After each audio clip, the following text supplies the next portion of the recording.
세상에는 여러 종류의 사람들이 있습니다.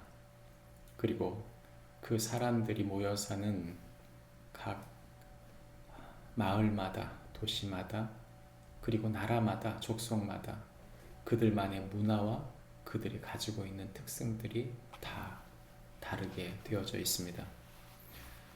그런 그들에게 복음은 다양한 관점으로 읽혀질 수 있습니다. 그들은 다양한 시각에서 복음을 보게 되고 그 복음을 듣는 그들의 귀에는 예수 그리스도의 복음이 하나의 복음이지만 그들에게는 전혀 색다른 복음으로 다가올 수 있겠죠. 복음은 특별히 그들의 특성에 맞게 전해지게 됩니다. 그들이 가지고 있는 문화, 그들이 가지고 있는 가치관에 있어서 복음은 그들에게 그 강조점이 다르기는 할 수 있으나 그러나 분명한 것은 예수 그리스도와 부활이라고 하는 핵심 주제는 동일하게 적용되는 것이죠. 오늘 우리가 읽은 성경 본문은 바로 그런 이야기를 하고 있습니다. 우리가 읽은 성경 본문의 말씀을 한마디로 조리면 이렇게 말할 수 있습니다.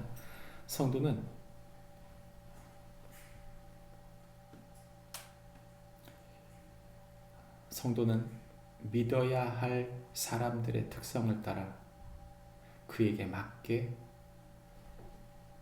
복음을 전하는 자이다. 성도는 믿어야 할 사람들의 특성에 따라 그에 맞게 복음을 전하는 자이다. 말해주고 있습니다.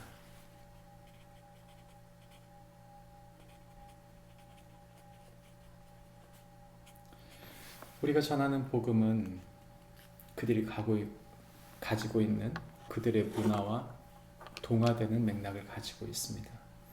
그러나 선명하게 그들에게 주는 핵심의 주제는 예수 그리스도가 바로 하늘의 왕이시다. 구원자이시다. 그리고 우리를 죽음에서 부활로 인도하시는 우리의 구주시다는 것이죠.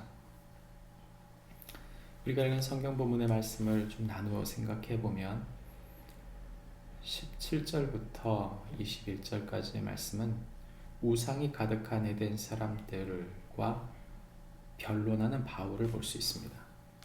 그리고 22절부터 29절까지의 말씀은 하나님을 알지 못하는 에덴 사람들에게 복음을 전하는 바울을 볼 수 있습니다. 그리고 마지막 30절부터 34절까지의 말씀에서는 바울의 복음을 듣고 믿고 따르는 사람들이 나타나게 됩니다. 사도 바울은 그들이 있었던 곳, 즉 아덴은 우상이 가득하고 말장이들이 많으면서 종교심이 많고 심지어는 알지 못하는 신에게 제단을 쌓는 사람들을 보게 되었습니다. 사도 바울은 이런 꽉 막힌 사람들처럼 보이는 이들이 전도의 대상자였던 것이죠. 바울은 이들에게 복음을 전할 때 오히려 꽉 막힌 것처럼 보였지만 그렇지 않고 오히려 그들이 가지고 있었던 문화와 그들의 특성을 따라 그들은 아주 복음을 듣기 좋은 사람들이라고 생각하고 복음을 전한 것입니다. 바울의 관점은 그것입니다. 그들은 새 것을 듣고 말하기를 좋아하는 사람들이었다. 또 그들은 신에 대해 알기 원하는 사람들이었다. 이런 관점으로 접근했던 것이죠. 사도 바울이 전한 이 복음은 특별히 몇 가지 정도로 바울이 전한 복음이 선명해지는데, 바울은 먼저 그들에게 복음을 소개할 때 이 복음의 하나님, 이 하나님은 사람이 손으로 만드신 하나님이 아니라고 말합니다.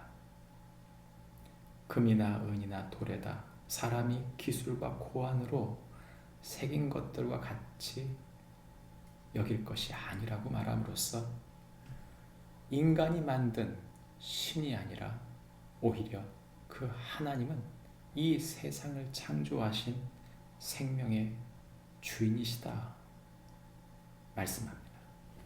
뿐만 아니라 사도 바울은 이들에게 그 하나님이 우리 각 사람에게서 멀리 계시지 않는다라고 말하므로 그 하나님은 우리의 일상의 통치자이며 우리 모든 일상을 주장하시는 함께 동행하시는 분이시라는 것을 말해줍니다. 그 하나님이 동행이 그 하나님의 동행을 힘입어서 우리가 살고 있고 활동하고 존재하고 있다고 설명하는 것이죠. 뿐만 아니라 그 하나님은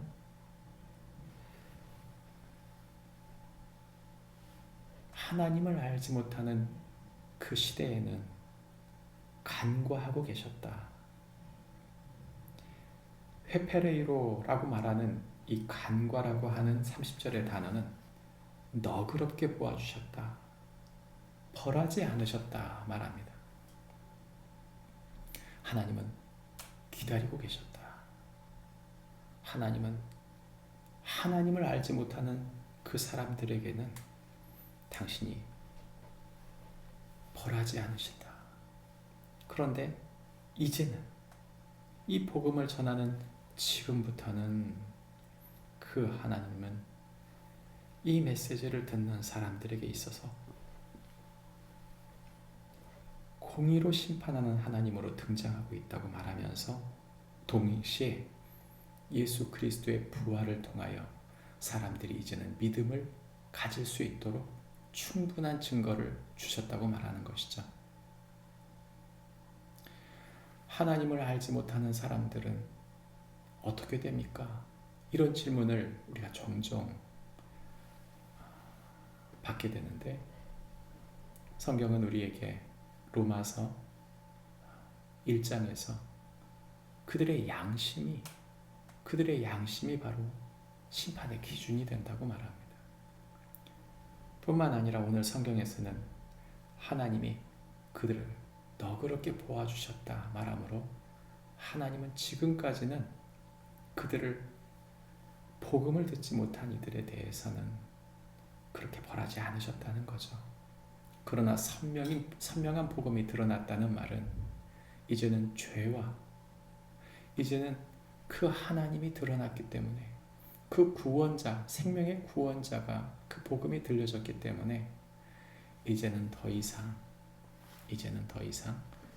믿지 않을 이유가 없다는 뜻입니다. 하나님의 등장, 하나님의 살아계심이 우리 모두에게 보여지게 됐다는 뜻입니다. 예수 믿는 우리들의 책임이 바로 거기에 있습니다. 저와 여러분이 전하는 복음은 빛된 복음입니다. 생명을 살리는 복음인 동시에 이제는 그들에게 죽음 이후에 우리가 만날 심판주이신 주님을 드러내는 일인 것이죠. 오늘 사도 바울이 전한 이 복음의 형태를 가만히 기억하셔야 합니다.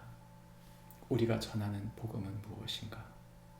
또한 우리가 전하는 복음이 이들에게 어떤 연결선상에 있는지, 그러므로 그들의 마음 깊은 것을 꿰뚫어보고 그들 속에 말씀하시는 하나님, 그 하나님의 선명한 복음이 저와 여러분의 삶 속에 그들과 함께 호흡하고 사는 우리의 인생 속에 복음의 도구가 되고 그들을 살리는 구원의 전달자, 하늘의 대사로서의 메시지를 전하는 축복이 저와 여러분에게 있기를 바랍니다. 기도하겠습니다. 하나님 아버지, 우리로 하여금 예수님을 믿게 하시고 복음을 전하는 사람으로 살 수 있도록 인도하셔서 감사합니다. 어떤 이에게는 그저 여러 종교 중 하나의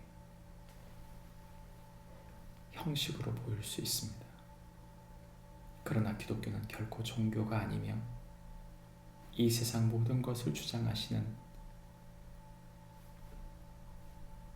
생명의 하나님의 메시지인 줄 믿습니다.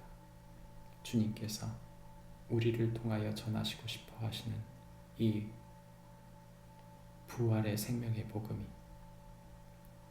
우리에게 주신 소중한 사람들, 믿어야 할 사람들에게 함께하는 동안 그들을 살리고 그들을 구원해내는 빛으로 인도하는 축복의 도구가 되게 해 주옵소서.